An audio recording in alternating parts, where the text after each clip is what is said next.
Essa ligação com Deus... Ai, amiga, desculpa, eu já vou. Não, Essa ligação com Deus é da sua família? Como que começou? A minha mãe era testemunha de Jeová. Uhum. Eu cresci dormindo embaixo do banquinho da testemunha de Jeová, que as crianças normalmente sempre dormem na igreja, né? O culto é muito longo, as crianças descendo na cadeira. Então, eu sempre dormia embaixo do banquinho da igreja. E... Só que, engraçado que Jesus me resgatou. Porque eu ia pra igreja... Eu ia pra igreja, mas eu não sabia quem era esse tal de Jesus. Pra mim era esse tal de Jesus. Tá. Esse tal de Jesus aí que fala lá na igreja e tal, não sei o quê. Mas final de semana ia pra farra. Uhum. Nossa, minha adolescência foi muito louca. E aí eu ia pra farra. E aí, só que tinha muito conflito entre minha mãe e meu pai. E eu e os meus irmãos, a gente sofria tudo, sabe? Porque sempre acaba caindo nos filhos. E aí um dia eu me tranquei no banheiro e eu invoquei o diabo. Eu invoquei, tipo assim, fiquei um tempão invocando ele. E quando eu senti medo, eu senti uma presença. Não sei se foi da minha cabeça, mas eu senti eu senti um negócio bizarro. Eu comecei a xingar ele de todos os palavrões que eu sabia. Olha ela E ele assim, eu bem. Não, tipo, por isso que ele deve me atentar tanto, velho. Ele deve me odiar. Olha que bichinha desaforada. Ela tentou o capeta.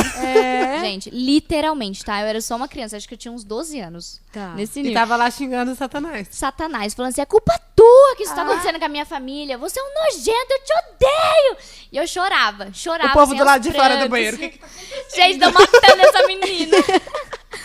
E aí eu chorei, xinguei muito ele. E depois eu aprendi o que é ato profético. Mas eu não sabia o que era. Mas eu peguei e comecei a pisar no chão. Falando assim, eu vou pisar na sua cabeça, Satanás. Eu vou pisar na sua cabeça. Foi uma tretona. E eu falava, eu vou pisar na sua cabeça. Você não vai fazer isso quando eu crescer. Santo te guiando, Olha né, que nesse louco momento. isso. Ou a minha cara de pau. E aí, nesse momento, eu comecei a falar assim, quando eu crescer, você não vai destruir a minha família como você destruiu a dos meus pais. Você não vai, eu não vou deixar, eu piso na sua cabeça. E eu comecei a falar. E agora, faz pouco tempo que eu descobri o que é ato profético. Que quando a gente faz um ato profético, tipo assim, ó, eu tiro todas as coisas ruins, sai, Satanás. Só de fazer isso aqui, pra gente é besteira. Mas no mundo espiritual tem um grande peso, o ato profético. E eu fiquei fazendo isso. E ele deve ter ficado bravo pra caramba, né? Porque desde então o bicho me larga o pé, cara. Mas pessoas especiais são mais incomodadas. Porque quem tá ali não tá incomodando ele, não eu tem por que falo ele que mexer, eu né? devo dar muito medo pro diabo.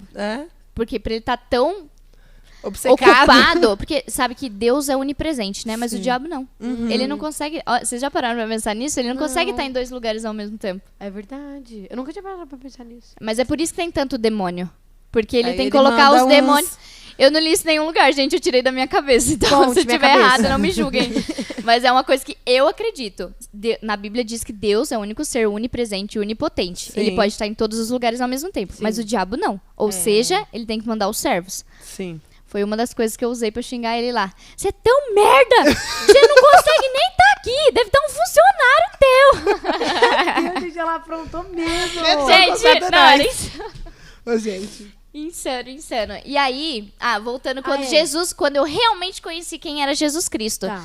Eu tava tomando banho, eu vivia uma vida não cristã, eu bebia, eu usava droga em festas, eu, tipo assim, era bem pesada a minha adolescência, uma fase da minha adolescência específica foi bem pesada. Eu ia pra festa, beijava um monte de gente, pegava um monte de cara, e aí um dia eu tava tomando banho, e eu tava sozinha em casa.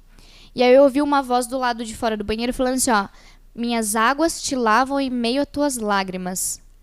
Aí eu abri, eu fiquei com... Porque a gente que assiste filme de terror, a gente fica com cagacinho, né? Eu sei que não tem ninguém em casa. Eu ouvi uma voz, eu falei, o que é isso? Aí eu fui e abri a porta. Eu ia bem me esconder debaixo da pia. Eu nunca ia abrir essa porta. Pra quem não tem medo nem de gente, uma pessoa. aí eu abri a porta e eu falei assim, oi, tem alguém aí? Aí não tinha ninguém. Aí eu fechei. Na hora que eu voltei pra debaixo do chuveiro, a água começou a fazer som de cristal. Tipo, tlim, tlim, tlim, tlim. Gente, tlim, olha tlim, só, tô toda arrepiada. E a água viu, família? pesou na minha cabeça e eu caí no chão, ajoelhada. Comecei a chorar. Chorar. E eu senti o cristal rasgando a minha pele, assim, ó. E me lavando. Tipo assim, vocês não têm noção. Foi uma experiência, foi a minha primeira experiência com Jesus.